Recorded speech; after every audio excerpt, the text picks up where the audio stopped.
Men who come to check on you when they hear you just recovered of a sickness are actually come to see if you survived. A pastor was in the hospital and wasn't well.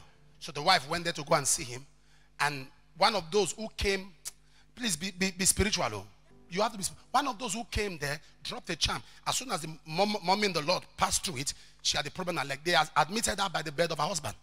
Both of them were still in hospital bed when they heard that the branch pastors were sharing branches, changing somebody. They were still in hospital bed. They had not left the hospital bed. They said, no, you won't survive. You won't survive. They had to have changed somebody. That has changed somebody. That was changed signpost.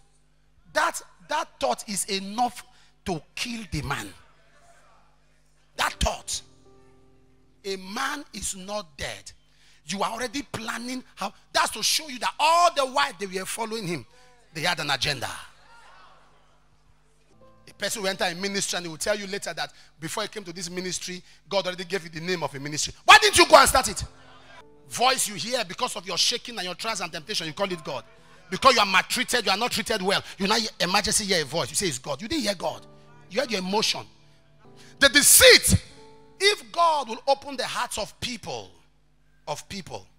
So I keep wondering, why is it that people keep faulting? Okay, I said something to somebody. Sit down. How many of you know you kept blaming your parents for what they didn't do until you became a parent? Yes, that's why it is. So you keep blaming ministry for what they are supposed to do for you until you become a general overseer.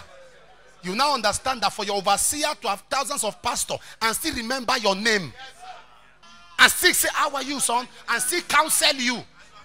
It's very easy to condemn until you now start your own. Only 5 branches. You can't remember your pastor. What's that name again? Many of you looking at your parents, your this, until you are surprised what your children are telling you. That they must you travel.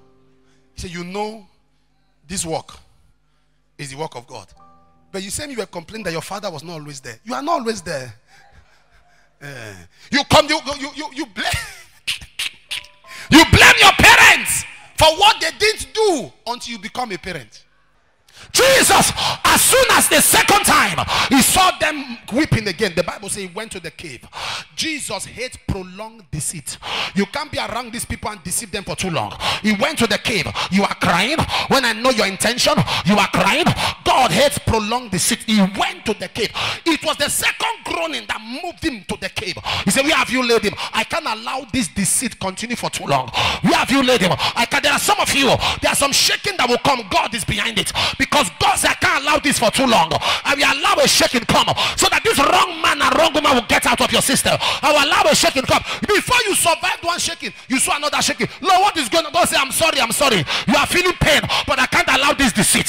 Even if I bring multiple shaking just to take these people out of the system, even if there is multiple shaking just to take these people out of the ministry, all those who are around you but they have wrong intention, all those who are around you and they are poisoning the hearts of your helper, in the name of Jesus, this is their end.